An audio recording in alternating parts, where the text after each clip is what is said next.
നിലവിൽ ടെക്നോളജിയുടെ കാര്യത്തിൽ ചൈനയെ വെല്ലാൻ മാത്രം ഒരു രാജ്യവും വളർന്നിട്ടില്ല. ചൈനീസ് ഗവൺമെൻറ്റിൻ്റെ ചില പ്രൊജക്റ്റുകൾ കാണുമ്പോൾ അവർ ഫ്യൂച്ചറിലാണോ ജീവിക്കുന്നത് എന്ന് പോലും നമുക്ക് തോന്നിപ്പോകും. അത്തരത്തിലുള്ള ചൈനയിലെ മെഗാ പ്രൊജക്റ്റുകളെക്കുറിച്ചുള്ള വീഡിയോ സീരീസിൻ്റെ പാർട്ട് 2 ആണ് ഈ വീഡിയോ. സോ ചാനൽ സബ്സ്ക്രൈബ് ചെയ്ത് നമുക്ക് നേരെ വീഡിയോയിലേക്ക് കടക്കാം. സാൻയുവാൻ ബ്രിഡ്ജ് റീകൺസ്ട്രക്ഷൻ. ഇനി നമ്മൾ കാണാൻ പോകുന്നത് ചൈനയുടെ എഞ്ചിനീയറിംഗ് എത്രത്തോളം ഫാസ്റ്റ് ആൻഡ് അഡ്വാൻസ്ഡ് ആണെന്നതിൻ്റെ തെളിവാണ്. അതായത് പഴയൊരു പാലത്തിൻ്റെ പ്രധാന ഭാഗം പൊളിച്ച് പുതിയൊരു പാലം പണിയാൻ നമ്മുടെ നാട്ടിലൊക്കെ എത്ര സമയം വേണ്ടിവരും? അത് മാസങ്ങളോ ചിലപ്പോൾ വർഷങ്ങളോ ആയിരിക്കാം. അതിൻ്റെ കൂടെ അഴിമതിയും കൂടെയാകുമ്പോൾ ശുഭം. എന്നാൽ ചൈനയിലെ സാൻയുവാൻ പാലം സർക്കാർ പുനർനിർമ്മിച്ചത് വെറും 43 മണിക്കൂറുകൾ കൊണ്ടായിരുന്നു. വിശ്വസിക്കാൻ പ്രയാസമാണെങ്കിലും വിശ്വസിച്ചേ മതിയാകും. 2015 സംഭവം. അന്ന് സാൻയുവാൻ പാലം പഴയതായിരുന്നു. ഒരു ദിവസം 2 ലക്ഷത്തിലധികം വാഹനങ്ങളായിരുന്നു ഈ പാലത്തിലൂടെ കടന്നുപോയിരുന്നത്. പഴയ രീതിയിലേക്ക് പാലം പണിയാൻ മാസങ്ങളോളം അത് അടച്ചിടേണ്ടി വരും. അതുകൊണ്ട് ആ പരിപാടി നടക്കില്ല. അപ്പോഴാണ് ചൈനീസ് ഗവൺമെൻറ് ഒരു പ്ലാൻ കൊണ്ടുവരുന്നത്. അതിനായി നവംബർ 13 അർദ്ധരാത്രിയിൽ അവർ പാലം ക്ലോസ് ചെയ്തു. പിന്നെ അവിടെ നടന്നത് ക്രെയിനുകളുടെയും മോഡേൺ ടെക്നോളജിയുടെയും ഒക്കെ അഴിഞ്ഞാട്ടമായിരുന്നു. അതിനായി അവർ ആദ്യം ചെയ്തത് ആ പാലത്തെ കഷ്ണങ്ങളാക്കി മുറിക്കുക എന്നതായിരുന്നു. മെഷീനുകൾ ഉപയോഗിച്ച് കോൺക്രീറ്റും സ്റ്റീലുമൊക്കെ മുറിച്ച് പാലത്തെ പല കഷ്ണങ്ങളാക്കി മാറ്റി. ഇതിൽ ഒരൊറ്റ കഷ്ണത്തിന് തന്നെ 139 ടൺ തൂക്കമുണ്ട്. അതായത് ഒരു നീല തിമിംഗലത്തിൻ്റെ ഇരട്ടി ഭാരം. ഇതിലെ ഏറ്റവും വലിയ റിസ്ക് എന്താണെന്നാൽ പാലത്തിൻ്റെ ബാക്കി ഭാഗം അവിടെ തന്നെ നിർത്തിക്കൊണ്ടാണ് ഈ പൊളിക്കൽ നടക്കുന്നത്. എന്തെങ്കിലും ഒന്ന് പാളിയാൽ മൊത്തം തകർന്നു വീഴും. ഓരോ കഷ്ണവും വലിയ ക്രെയിനുകൾ വെച്ച് വളരെ സൂക്ഷിച്ചാണ് പൊക്കിയെടുത്തത്. പക്ഷേ ഇതിലും വലിയ അത്ഭുതം വേറെയുണ്ട്. ഒരു വശത്ത് ഈ പൊളിക്കൽ നടക്കുമ്പോൾ തന്നെ പുതിയ പാലം തൊട്ടടുത്ത് റെഡിയാക്കുകയായിരുന്നു. 1300 ടണ്ണിലധികം ഭാരമുള്ള ഈ ഭാഗം പൂർണ്ണമായും നേരത്തെ തന്നെ ഉണ്ടാക്കി വെച്ചതായിരുന്നു. ഇത്രയധികം വലിയ സാധനം എങ്ങനെ ഇത്ര വേഗത്തിൽ അവിടെ എത്തിച്ചു എന്നല്ലേ നിങ്ങൾ ചിന്തിക്കുന്നത്? അവിടെയാണ് ചൈനീസ് നിർമ്മിത ട്രാൻസ്പോർട്ടറുകളുടെ കളി. ഒത്തിരി വീലുകളുള്ള ഈ ഭീമൻ വണ്ടികൾക്ക് അസാധ്യമായ ഭാരം പൊക്കാൻ കഴിയും. അങ്ങനെ അവ പുതിയ പാലത്തെ പൊക്കിയെടുത്ത് നീക്കാൻ തുടങ്ങി. 55ഓളം മീറ്റർ നീളമുള്ള പാലത്തിൻ്റെ ഭാഗമായിരുന്നു ഇത്തരത്തിൽ റീപ്ലേസ് ചെയ്തത്. ഇവിടെ മറ്റൊരു വെല്ലുവിളിയുമുണ്ട്. അതായത് ഈ പുതിയ പാലം കൃത്യം പഴയ സ്പോട്ടുകളിൽ തന്നെ പ്ലേസ് ചെയ്യണം. മില്ലിമീറ്റർ പോലും മാറാൻ പാടില്ല. GPS-ഉം ലേസറുമൊക്കെ വെച്ച് വളരെ കൃത്യമായാണ് അവർ ഇത് ചെയ്തത്. ഈ പണികളെല്ലാം തീർക്കാൻ എടുത്തത് വെറും 43 മണിക്കൂർ മാത്രമാണ്. അതായത് 2 ദിവസം പോലും തികച്ചെടുത്തില്ല. ബീജിംഗുകാരുടെ വലിയൊരു തലവേദനയാണ് അതോടെ തീർന്നത്. ഇത്തരത്തിലുള്ള ഒരു റീകൺസ്ട്രക്ഷൻ നമ്മുടെ നാട്ടിൽ വരുന്നതിനെക്കുറിച്ചുള്ള നിങ്ങളുടെ അഭിപ്രായം എന്താണെന്ന് കമൻറ്റ് ചെയ്യാൻ മറക്കരുത്. Beijing Daxing international airport. മുകളിൽ നിന്ന് നോക്കുമ്പോൾ Beijing Daxing international airport starfish പോലെയായിരിക്കും നമുക്ക് തോന്നുക. എന്നാൽ ഇതിൻ്റെ മെയിൻ ടെർമിനലിന് മാത്രം ഏകദേശം 7 ലക്ഷം ചതുരശ്ര മീറ്റർ വിസ്തീർണമുണ്ട്. ഇത് ലോകത്തിലെ തന്നെ ഏറ്റവും വലിയ സിംഗിൾ ബിൽഡിംഗ് എയർപോർട്ട് ടെർമിനലുകളിൽ ഒന്നാണ്. മൊത്തത്തിൽ ഈ എയർപോർട്ട് 47 ചതുരശ്ര കിലോമീറ്ററോളം വ്യാപിച്ചു കിടക്കുന്നു. നഗരത്തിലെ പഴയ എയർപോർട്ടിലെ തിരക്ക് കുറയ്ക്കാനും വിമാനം, ട്രെയിൻ, ഹൈവേ യാത്രകൾ എന്നിവയെ ഒരു വലിയ ഹബ്ബായി യോജിപ്പിക്കാനുമാണ് ഇത് നിർമ്മിച്ചത്. ഇതിൻ്റെ ലേഔട്ടിലാണ് ഇതിൻ്റെ പ്രത്യേകത. മിക്ക എയർപോർട്ടുകളിലും നമ്മൾ നീളമേറിയ കോറിഡോറിലൂടെ ഒരുപാട് നടക്കേണ്ടി വരും. എന്നാൽ ഡാക്സിംഗ് ഈ ദൂരം പരമാവധി കുറയ്ക്കാനാണ് രൂപകൽപ്പന ചെയ്തിരിക്കുന്നത്. സാധാരണ കെട്ടിടങ്ങളിൽ ധാരാളം തൂണുകൾ കാണാറുണ്ട്. എന്നാൽ ഇവിടെ കൂറ്റൻ സ്റ്റീൽ റിബണുകൾ ഉപയോഗിച്ച് നിർമ്മിച്ച 8 ഭീമാകാരമായ കോളങ്ങൾ മാത്രമാണ് മേൽക്കൂരയെ താങ്ങി നിർത്തുന്നത്. മേൽക്കൂരയിലുള്ള ഗ്ലാസ് വിടവുകളിലൂടെ സൂര്യപ്രകാശം നേരിട്ട് ഉള്ളിലെത്തുന്നുമുണ്ട്. മറ്റൊരു ശ്രദ്ധേയമായ കാര്യം എന്തെന്നാൽ 2014 അവസാനത്തോടെ പണി തുടങ്ങി വെറും 5 വർഷത്തിനുള്ളിൽ പ്രൊജക്റ്റിൻ്റെ പ്രധാന ഭാഗങ്ങൾ പൂർത്തിയായി എന്നുള്ളതാണ്. ഒരു ഭീമൻ പസിൽ പോലെയാണ് മേൽക്കൂരയുടെ ഓരോ ഭാഗവും ഉയർത്തി യോജിപ്പിച്ചത്. ഒട്ടും സമയം കളയാതെ കൃത്യമായ ഷെഡ്യൂളിലായിരുന്നു പണി നടന്നത്.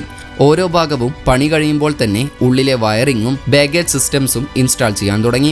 ഇവിടെ 40,000-ലധികം ആളുകൾ ദിവസവും ജോലി ചെയ്തിരുന്നു. കോൺക്രീറ്റ് ടീംസ് താഴെ പണിയെടുക്കുമ്പോൾ സ്റ്റീൽ തൊഴിലാളികൾ മുകളിൽ മേൽക്കൂരയുടെ ഭാഗങ്ങൾ ബോൾട്ട് ചെയ്ത് ചേർക്കുകയായിരുന്നു. ഡാങ്സിങ്ങിൻ്റെ ഏറ്റവും മികച്ച ഒരു പ്രത്യേകത ടെർമിനലിന് തൊട്ട് താഴെയായി ഒരു വലിയ ട്രാൻസ്പോർട്ടേഷൻ ഹബ്ബുണ്ട് എന്നുള്ളതാണ്. ഇത് ഹൈസ്പീഡ് റെയിൽ, മെട്രോ ലൈൻസ് എന്നിവയെ എയർപോർട്ടുമായി നേരിട്ട് ബന്ധിപ്പിക്കുന്നു. നിങ്ങൾക്ക് വിമാനമിറങ്ങി ബാഗേജ് എടുത്ത് എസ്കലേറ്റർ വഴി താഴേക്ക് പോയാൽ മിനിറ്റുകൾക്കുള്ളിൽ നഗരത്തിലേക്കുള്ള ട്രെയിൻ കയറാം. എയർപോർട്ട്, റൺവേസ്, ടെർമിനൽ എന്നിവയ്ക്ക് മാത്രം $11.4 ബില്യൺ ചിലവായിട്ടുണ്ടത്രേ. 2019 സെപ്റ്റംബർ 26 ഈ എയർപോർട്ട് തുറന്ന് പ്രവർത്തിച്ചത്. Raffles City, Chongqing. ചൈനയിലെ റാഫിൾ സിറ്റി ചോങ്കിങ് ആണ് ലോകത്തിലെ തന്നെ ഏറ്റവും ഉയരമുള്ള ഹൊറിസോണ്ടൽ സ്കൈസ്ക്രാപ്പർ എന്നറിയപ്പെടുന്നത്. ഈ നിർമ്മിതിയുടെ ഏറ്റവും വലിയ ആകർഷണം 4 ഗോപുരങ്ങൾക്ക് മുകളിലായി 250 മീറ്റർ ഉയരത്തിൽ ഹൊറിസോണ്ടലായി സ്ഥിതി ചെയ്യുന്ന ദി ക്രിസ്റ്റൽ എന്ന സ്കൈ ബ്രിഡ്ജാണ്. യാങ്സി, ജിയാലിംഗ് എന്നീ 2 കൂറ്റൻ നദികൾ സംഗമിക്കുന്ന ചാവോത്തിയാൻമെൻ എന്ന ചരിത്ര പ്രധാനമായ മുനമ്പിലാണ് ഇത് സ്ഥിതി ചെയ്യുന്നത്. ഇതിനുള്ളിൽ ഗാർഡനുകൾ, റെസ്റ്റോറൻറ്റുകൾ, പൂൾ, ലോഞ്ചുകൾ തുടങ്ങിയവയൊക്കെയുണ്ട്. ആകാശത്ത് ഒരു ഹാർബർ പണിതുയർത്തുക എന്നതായിരുന്നു ഇതിൻ്റെ ശില്പിയായ മോഷെ സഫ്ദിയുടെ ലക്ഷ്യം. ഏകദേശം 9.2 ഹെക്ടർ വിസ്തൃതിയിൽ 8 കൂറ്റൻ ഗോപുരങ്ങളായാണ് ഇത് നിർമ്മിച്ചിരിക്കുന്നത്. ഇതിൽ 2 ടവറുകൾക്ക് 350 മീറ്റർ ഉയരവും ബാക്കി 6 എണ്ണത്തിന് 250 മീറ്റർ ഉയരവുമുണ്ട്. കപ്പലിൻ്റെ പായകൾ പോലെ വളഞ്ഞ രൂപത്തിലുള്ള ഈ ടവറുകൾ നിർമ്മിക്കാൻ മെഗാ ഫ്രെയിം സിസ്റ്റമാണ് ഉപയോഗിച്ചത്. കോൺക്രീറ്റും സ്റ്റീലും സമന്വയിപ്പിച്ചുള്ള കൂറ്റൻ തൂണുകളും ബെൽറ്റ് ട്രസ്റ്റുകളുമാണ് കെട്ടിടത്തിന് അസാമാന്യമായ കരുത്തു നൽകുന്നത്. ഈ പദ്ധതിയിലെ ഏറ്റവും വിസ്മയിപ്പിക്കുന്ന ഘടകം 250 മീറ്റർ ഉയരത്തിൽ സ്ഥിതി ചെയ്യുന്ന ദി ക്രിസ്റ്റൽ എന്ന സ്കൈ ബ്രിഡ്ജ് ആണെന്ന് മുൻപ് സൂചിപ്പിച്ചല്ലോ. 300 മീറ്റർ നീളവും 12,000 ടൺ ഭാരവുമുള്ള ഈ കൂറ്റൻ പാലം ഐഫിൽ ടവറിനോളം ഭാരമുള്ളതാണ്. ഇതിൻ്റെ നിർമ്മാണത്തിനായി 9 ഭാഗങ്ങളായിട്ടാണ് സ്റ്റീൽ സ്ട്രക്ചർ തയ്യാറാക്കിയത്. ഇതിൽ പ്രധാനപ്പെട്ട 3 ഭാഗങ്ങൾ നിലത്ത് വെച്ച് നിർമ്മിച്ച ശേഷം അത്യാധുനിക ഹൈഡ്രോളിക് ട്രാൻസ്ജാക്കിംഗ് ടെക്നോളജി ഉപയോഗിച്ച് 250 മീറ്ററോളം ഉയരത്തിലേക്ക് സാവധാനം ഉയർത്തുകയായിരുന്നു. ലോകത്ത് ആദ്യമായാണ് ഇത്രയും ഭാരമേറിയ ഒരു സ്ട്രക്ചർ ഇത്രയധികം ഉയരത്തിൽ ഇത്തരത്തിൽ സ്ഥാപിക്കുന്നത്.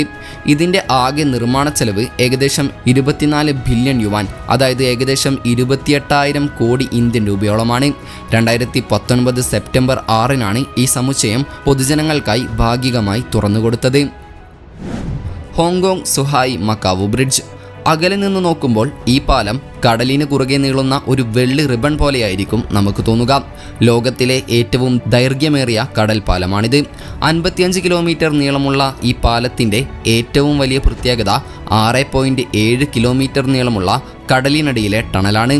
വലിയ കപ്പലുകൾക്ക് തടസ്സമില്ലാതെ സഞ്ചരിക്കാൻ വേണ്ടിയാണ് ഇത്തരമൊരു തുരങ്കം സമുദ്രനിരപ്പിൽ നിന്ന് ഏകദേശം 40 മീറ്റർ ആഴത്തിൽ നിർമ്മിച്ചിരിക്കുന്നത്. 80,000-ഓളം ടൺ ഭാരമുള്ള 33 ഭീമൻ കോൺക്രീറ്റ് പൈപ്പുകൾ കടലിനടിയിൽ കൃത്യമായി കൂട്ടിയോജിപ്പിച്ചാണ് ഈ ടണൽ കൺസ്ട്രക്ട് ചെയ്തത്.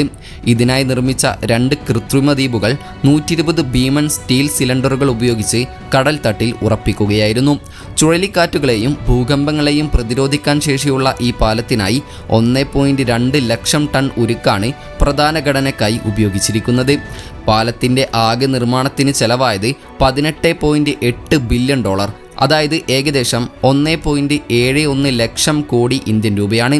120 വർഷത്തെ ആയുസ് കണക്കാക്കിയാണ് ഇത് നിർമ്മിച്ചിരിക്കുന്നത്. 2018 ഒക്ടോബർ 24-നാണ് ഈ പാലം ജനങ്ങൾക്കായി തുറന്നുകൊടുത്തത്. Shanghai Yangshan deep water port. പെട്ടെന്ന് ഇത് കാണുമ്പോൾ കടലിലൊരു ദ്വീപോ ഒരു തുറമുഖമോ മാത്രമായേ നമുക്ക് തോന്നൂ. എന്നാൽ ഇത് പൂർണ്ണമായും മനുഷ്യനിർമ്മിതമാണെന്ന് പറഞ്ഞാൽ നിങ്ങൾ വിശ്വസിക്കുമോ? ഷാങ്ഹായ് നഗരത്തിൽ നിന്ന് ഏകദേശം 30 കിലോമീറ്റർ അകലെ കടലിൽ സ്ഥിതി ചെയ്യുന്ന ചെറിയ പ്രകൃതിതത്വ ദ്വീപുകളെ കൂട്ടിച്ചേർത്തും കടൽ നികത്തിയുമാണ് ഈ കൃത്രിമ തീരപ്രദേശം നിർമ്മിച്ചത്. 4 ഫേസുകളുള്ള ഈ തുറമുഖത്തിൻ്റെ ഫേസ് 4 ഏകദേശം 2.23 ദശലക്ഷം ചതുരശ്ര മീറ്റർ വിസ്തൃതിയുള്ളതാണ്. ഇതിന് ഏകദേശം 2.35 കിലോമീറ്റർ നീളമുള്ള തീരപ്രദേശവും 7 വലിയ ബർത്തുകളുമുണ്ട്. അൾട്രാ ലാർജ് കണ്ടെയ്നർ വെസലുകളെ സ്വീകരിക്കാൻ പാകത്തിലാണ് ഇത് രൂപകൽപ്പന ചെയ്തിരിക്കുന്നത്. 15 മീറ്ററിലധികം ആഴമുള്ള ബർത്തുകൾ ഇവിടെയുള്ളതിനാൽ തന്നെ 24,000 TEU വരെ ശേഷിയുള്ള കപ്പലുകൾക്ക് ഇവിടെ സുരക്ഷിതമായി അടുക്കാൻ സാധിക്കും. യാങ്ഷാൻ പോർട്ടിൻ്റെ ഫേസ് 4 2017 ഡിസംബർ 10-നാണ് പരീക്ഷണാടിസ്ഥാനത്തിൽ പ്രവർത്തനം ആരംഭിച്ചത്. ഷാങ്ഹായ് തീരത്തെ ആഴം കുറഞ്ഞ കടൽ ഒരു തടസ്സമായപ്പോൾ എഞ്ചിനീയർമാർ വലിയ തോതിൽ കടൽ നികത്തുകയും പാറകളും മണലും ഉപയോഗിച്ച് പുതിയ തീരപ്രദേശം സൃഷ്ടിക്കുകയുമാണ് ചെയ്തത്. കടൽ തീരം ഉറപ്പിക്കുന്നതിനായി കൂറ്റൻ കോൺക്രീറ്റ് പെട്ടികൾ കടൽ തട്ടിലേക്ക് താഴ്ത്തുകയായിരുന്നു. ഇവയ്ക്കുള്ളിൽ മണലും കല്ലും നിറച്ച് ഭാരമേറ്റിയാണ് തിരമാലകളെ പ്രതിരോധിക്കുന്ന ഭിത്തികൾ നിർമ്മിച്ചത്. തറ തയ്യാറായപ്പോൾ തൊഴിലാളികൾ പവർ കേബിളുകളും ഡാറ്റ ലൈനുകളും ഡ്രൈവറില്ലാത്ത ട്രക്കുകൾക്കുള്ള ഗൈഡിംഗ് മാർക്കറുകളും സ്ഥാപിച്ച് ഒരു ഇലക്ട്രോണിക് സർക്യൂട്ട് ബോർഡ് പോലെ സെറ്റ് സജ്ജമാക്കി. ഇതിൽ ഡ്രൈവറില്ലാത്ത ട്രക്കുകൾക്ക് അഥവാ AGVsകൾക്ക് കൃത്യമായി സഞ്ചരിക്കാൻ നിലത്ത് 10,000-കണക്കിന് മാഗ്നറ്റിക് സെൻസറുകൾ സ്ഥാപിച്ചിട്ടുണ്ട്. കൂടാതെ ഇതൊക്കെ നിയന്ത്രിക്കാൻ വിദേശ സോഫ്റ്റ്വെയർ വാങ്ങുന്നതിന് പകരം ഷാങ്ഹായ് സ്വന്തമായി ഒരു സ്മാർട്ട് കൺട്രോൾ ബ്രെയിൻ നിർമ്മിച്ചു. ഓരോ കണ്ടെയ്നറും എവിടെ പോകണം, എപ്പോൾ മാറണം, ഏത് മെഷീൻ അത് കൈകാര്യം ചെയ്യണം എന്ന് തീരുമാനിക്കുന്നത് ഈ പ്രോഗ്രാമാണ്. കപ്പലുകൾ വരുമ്പോഴും ട്രക്കുകൾ വരി നിൽക്കുമ്പോഴും ഓരോ സെക്കൻഡിലും ഇത് അപ്ഡേറ്റ് ആകുന്നു. യാങ്ഷാൻ ഫേസ് 4 ടെർമിനലിൻ്റെ നിർമ്മാണത്തിന് ഏകദേശം $1.8 ബില്യൺ മുകളിൽ ചിലവ് വന്നിട്ടുണ്ട് എന്നാണ് റിപ്പോർട്ടുകൾ പറയുന്നത്. ഏതായാലും ഇക്കൂട്ടത്തിൽ നിങ്ങളെ ഏറ്റവും അത്ഭുതപ്പെടുത്തിയ മെഗാ പ്രൊജക്റ്റ് ഏതാണെന്ന് കമൻറ്റ് ചെയ്യാൻ മറക്കരുത്. കൂടാതെ ഈ വീഡിയോയുടെ പാർട്ട് 3 ആവശ്യമാണെങ്കിൽ അത് കമൻറ്റ് ചെയ്യാൻ വിട്ടുപോകരുത്. അപ്പോൾ മറ്റൊരു ഇൻഫോർമേറ്റീവായ വീഡിയോയുമായി വരുന്നതുവരെ ഗുഡ് ബൈ.